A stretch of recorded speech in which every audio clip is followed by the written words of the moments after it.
As a 49-year-old retired police officer, I spent the better part of my career on the force maintaining law and order within my community.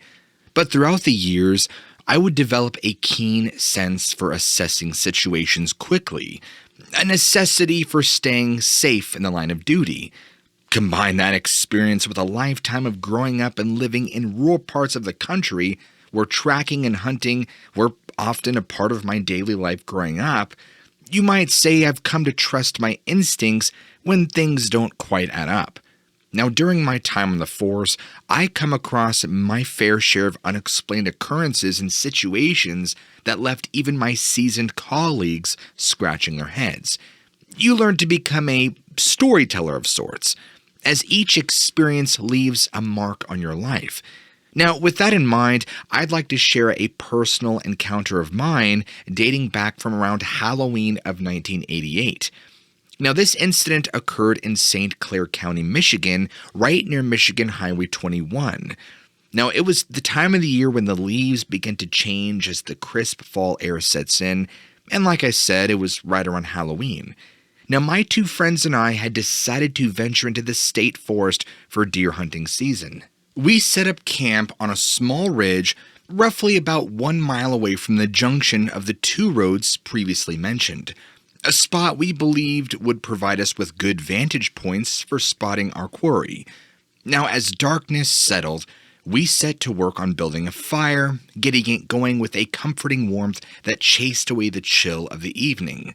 Now, with the flickering light and the crackling fire to set the scene, we settled in for some much-needed conversation and camaraderie under a sky full of stars. It's these kinds of moments that made our hunting trips worthwhile. The bonding that occurs when you're sharing experiences out in the wild, away from the busyness of day-to-day lives.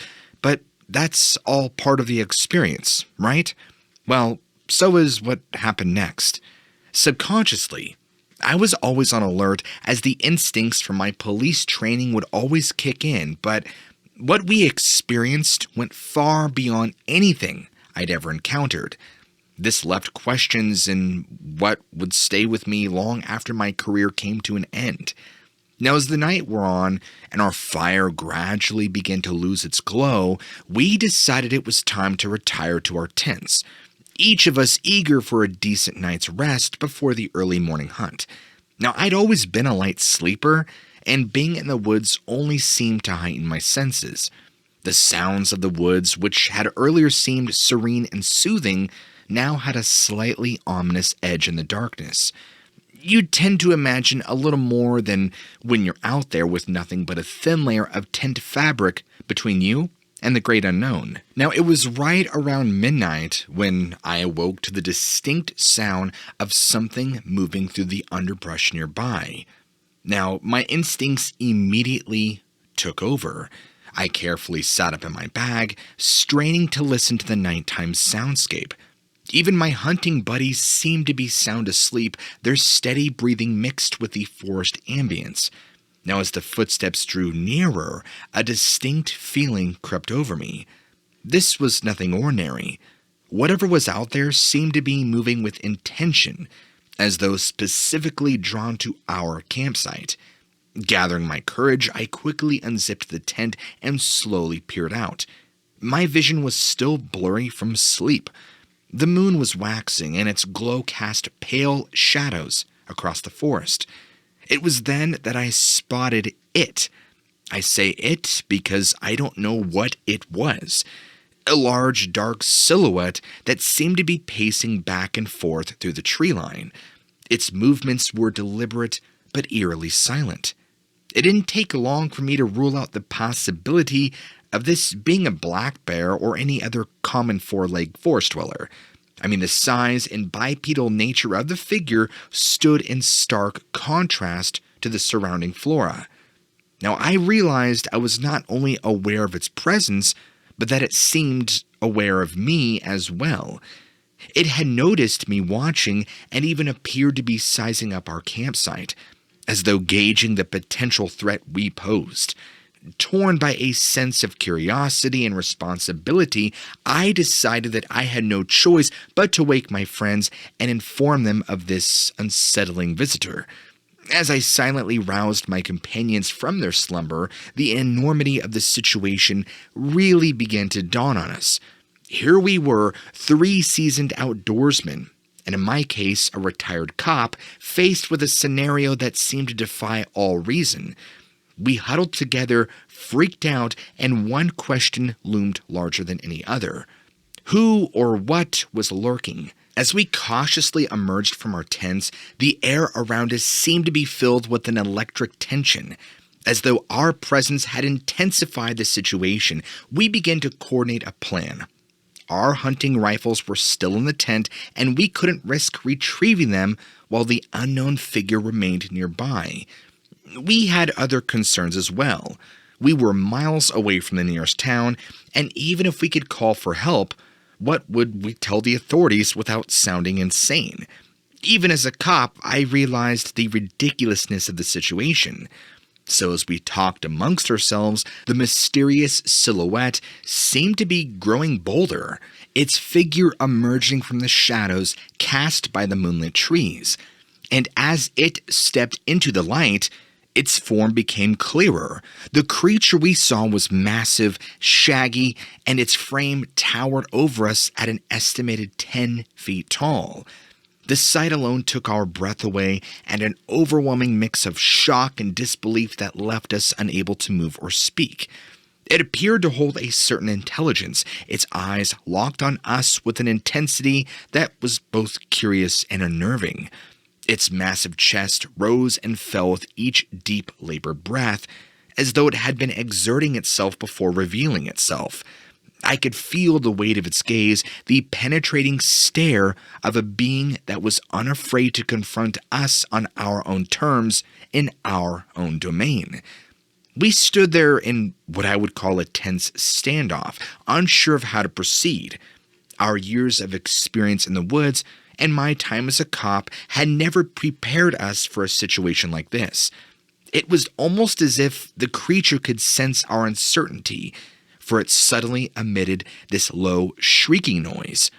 Instinctively, we stepped back, hands raised in a universal sign of surrender. It seemed to acknowledge our gesture, because its posture subtly relaxed. And after what was probably 30 seconds, it kind of just melded back into the shadows from where it came. We were not exactly sure what we had just encountered. Now, in the following days, we opted to end our hunting trip early, returning home. As we broke down our campsite, the atmosphere was heavy with both dread and eeriness. We talked about the events of that night over and over, just trying to make sense of the impossible, each of us attempting to rationalize an experience that could not be rationalized. As a retired officer, part of me felt compelled to report it, but I struggled with how to explain this without being seen as mad or worse, a liar. At the time, the idea that our word would be met with skepticism or ridicule was almost as disturbing as the ordeal itself. Now, upon returning home, each of us began our search for answers in our own ways. For me, this involved exhaustive research into unexplained phenomena, local folklore, and encounters with the unknown. Now, I discovered a wealth of information on cryptozoology, everything from massive birds in Illinois to legendary lake monsters in Scotland. Still, nothing seemed to fit our experience as closely as the possibility of encountering something that we may only know as Bigfoot. So, this one time, my mother and I were reminiscing about road trips we'd taken. I mean, she's always been one to embrace the road less traveled, and my childhood was filled with these crazy adventures. In fact, one particular trip that we took 20 years ago came up in our conversation. Now, I promise you the memory of what we experienced that night has not faded one bit. So let me set the scene for you. We were driving on Highway US 2 right across Michigan's Upper Peninsula. just taking in the majestic views of Lake Michigan and flanked by the dense Hiawatha National Forest. It'd been a pretty exhausting day. I'd been cooped up in the Saab station wagon all day, heading from Minneapolis towards St. Ignace, Michigan. Now, as the day wore on, I could feel my eyelids getting heavier and heavier. Despite the enticing views outside, I kind of just wanted to crash at the first motel we found. But of course, my mother, being my mother, had other plans. She was eager to continue exploring and inventing adventures, even if there were none. So we pulled up to this beautiful scenic spot just off the highway to take a break and just stretch our legs for a little while. The sun was perfect, and it made almost this picturesque water of the lake. As we sat on the tailgate of the car, I reluctantly asked my mother where she was taking us. And I'll never forget her mischievous grin, and she pointed and said, "We're going into that forest," and she gestured toward the woodline. Now, before I could even react, she continued, "Tonight, we're not going to stay in a motel. We'll camp out under the stars like old times and roast marshmallows, just like in my army camping days." And I just knew there was no way out of this one. But honestly, part of me was intrigued. Now, once we were deep into the forest and had found a secluded clearing, that's when we set up tent, gathered firewood, and started a fire. You know, there's something about being out in the wilderness that just stirs the primal instincts within you. You can't help but become more perceptive, more in tune with your own surroundings. And pretty soon, dusk set in, and the comforting crackles of our campfire slowly filled the air. Now, as the evening wore on, we would find ourselves engrossed in conversation, just talking about things that would bring us closer, like shared memories from my mom's army days and even stories of family traditions. Now, it's amazing how these unlikeliest of moments led to the best kind of bonding. Before we knew it, it was pitch black outside. There was no sign of any other human beings, just us. Now, worn out from the day's long drive and setting up camp and engaging in great conversation, I eventually decided that it was time to retire for the night. The thought of sleeping in the middle of nowhere was both intimidating and exhilarating. But I figured we were well prepared, and my mom's experience as an army vet did comfort me. Now, after double-checking our surroundings and making sure the fire was safely controlled, Mom would zip up the tent flap, and we would snuggle into our sleeping bags, ready for a good night's rest. And just as I began to drift off, I had a moment of awakening, where I realized the significance of the experience we were having. Here I was with my mother, all under the stars. The next thing I know, I'm waking up around 3 a.m. to the sound of something rustling right outside the tent. The forest was alive with a chorus of crickets and the occasional hooting of an owl. But this noise was different. It was much more distinct. It sounded like something was scuffing in the thick bed of leaves and branches right outside. My heart raced as I reached out and gently tapped my mother on the shoulder, and I whispered, "Did you hear that?" To my surprise, she was already awake. Her eyes were wide, and she nodded silently. "Stay right here. Let me check," she said in her most reassuring tone, trying her best not to worry me further. We held our breath as Mom cautiously unzipped the tent flap just enough to peek out. I could see that her eyes were quickly scanning the campsite, searching for the cause of the sound, or the intruder. She whispered to me that she couldn't see anything, but the rustling persisted, only growing louder and closer. Mom then decided it was time to venture out to investigate even further. I could sense her inner army persona kicking in as she was preparing to face whatever was out there. She put on her jacket, grabbed her flashlight, and picked up her go-to self-defense tool, a trusty Swiss Army knife. For a moment, we exchanged looks of determination, and as she prepared to exit the tent, I clutched my army knife tightly to my chest. While my mother was outside, the sound escalated into a cacophonous commotion which terrified me. Now from inside the tent, I strained my ears to pick up any cues that could indicate what was happening. All I could hear were indistinct thuds, snaps, and the muffled sound of my mother's footsteps. The suspense became unbearable, and I briefly considered following her out there, but last minute decided against it. Now, after what felt like an eternity, my mom returned, her expression a mix of excitement, confusion, and relief.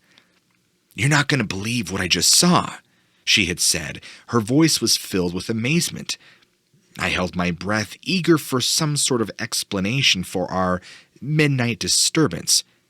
She went on to describe a tall, shadowy figure that had been rummaging through our food supplies. Now, as she approached it with her flashlight, she realized it wasn't a bear or any other usual woodland creature. In fact, it seemed almost ape-like, but with a muzzle. It swiftly took off into the woods once her flashlight illuminated it, and let out a shriek as if it did not want to be seen. Now my mind raced, and I couldn't help but think of all the legends I had heard prior, like, the Michigan Dogman or Bigfoot or whatever else roams in the night.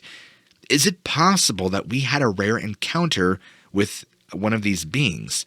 Or was it actually a bear?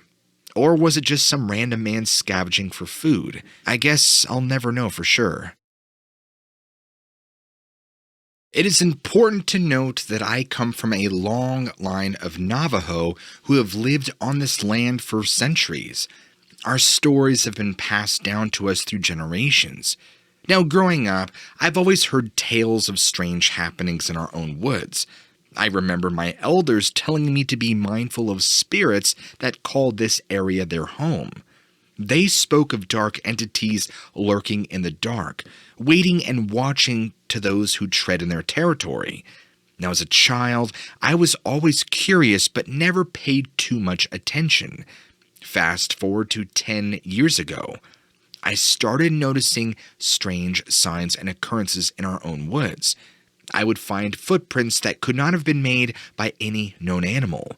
Large, intimidating tracks that would make me wonder if the stories from my own childhood really did have more truth than I initially thought.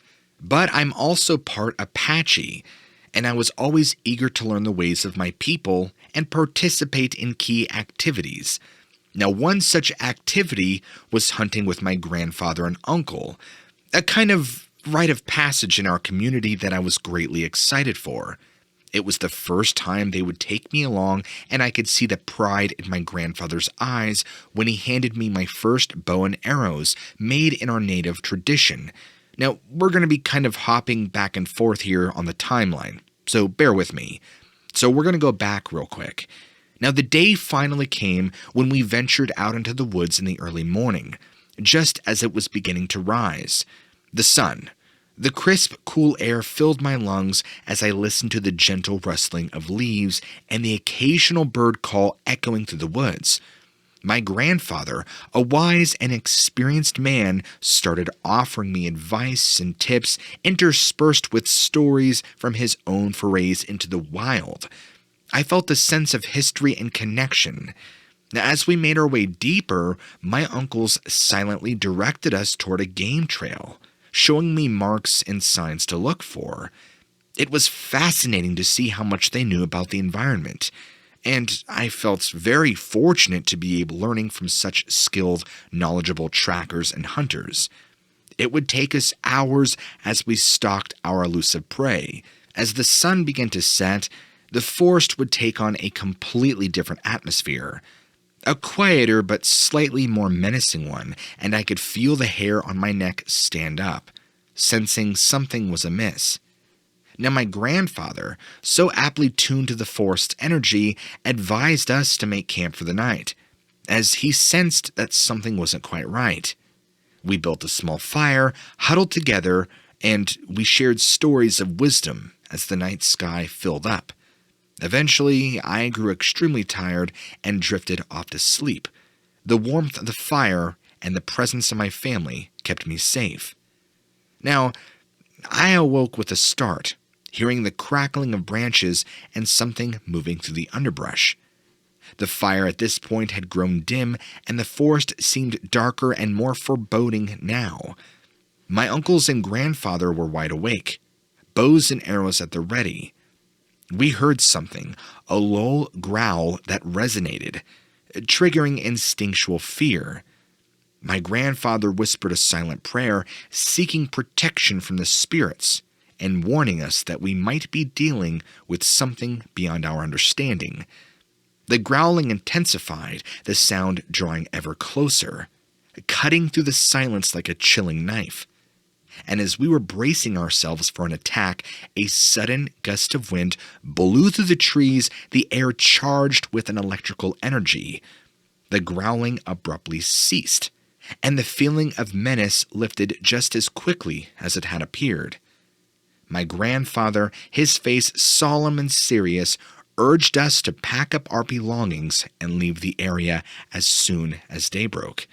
He explained that there were forces and entities in the woods that one must never disrespect or challenge, that it was best to heed their warnings. And as I got a bit older, I began to understand more about the stories my family would share, especially regarding the dark entities that seemed to haunt our ancestral lands.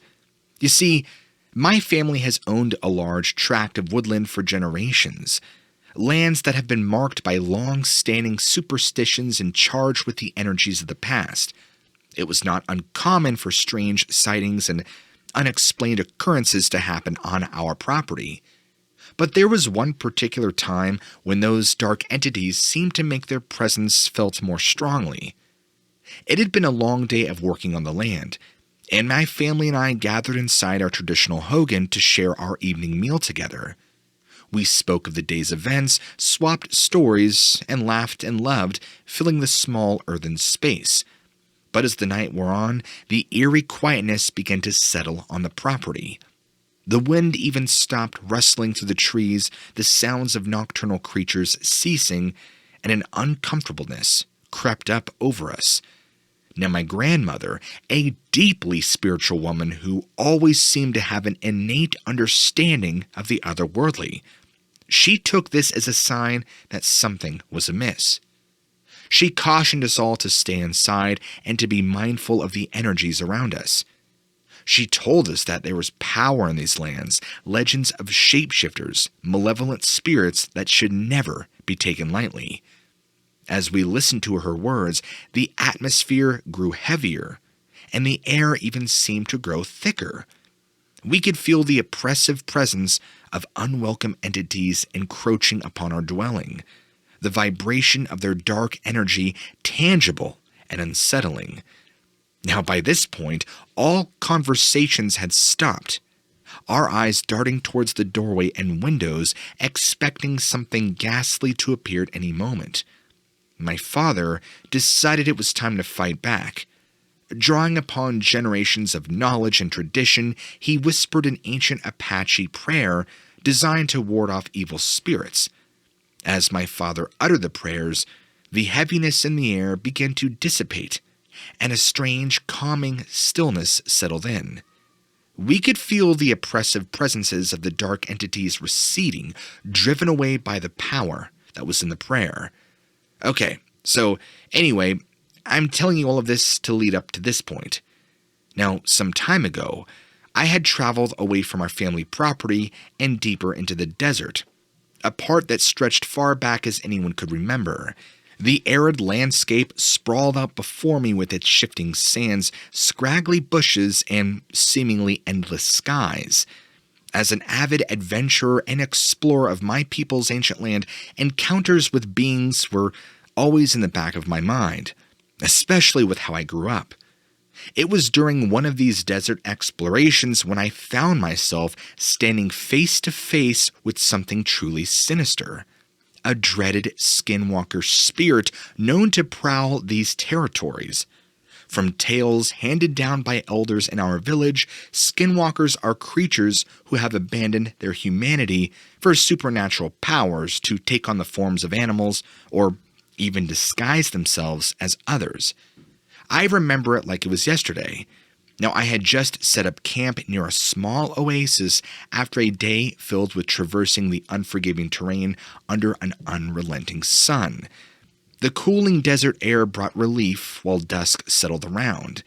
And then came the sound which made every fiber of my being ripple with dread. A distant guttural growl so otherworldly and primal, it brought me right back to the time with my uncles and my grandfather while hunting. And instinctively, I knew this was a malevolent being, something that had come to challenge me, as those often did. I raised my defensive posture, readying myself with prayer against this malevolent force. Straining my eyes against the darkness outside the edges of the flickering light, I can actually see movement now. An elongated shadow shifted unnaturally between jagged boulders just some distance away. Formless disfigurement defying all logic, bending around shapes hidden in shadows beyond sight. It approached closer towards me where harsh nightfall had provided scant cover against preternatural predation. The horrifying figure revealed itself beneath bare moonlight seeping out from behind thin clouds overhead. It was hunched over, tall and gangly with malice in its eyes, burning brilliantly like gold. It was covered in what appeared to be twisted meld of man and beast. Now time seemed to slow as I began to pray. The same prayer my father prayed and my grandfather prayed. A sort of amalgamation between a Navajo and Apache prayer. This evil entity just seemed to kind of melt into the ground right in front of me as I began praying. I didn't stay long after that. I quickly hurried back home. So those are my stories, and I really appreciate you guys taking the time to read this, and hopefully it influences someone, maybe in prayer, maybe in spiritual power, or maybe granting them the awareness that there are many evil entities out there lurking to prowl on the innocent, hailing from the spirit world. Stay vigilant, friends.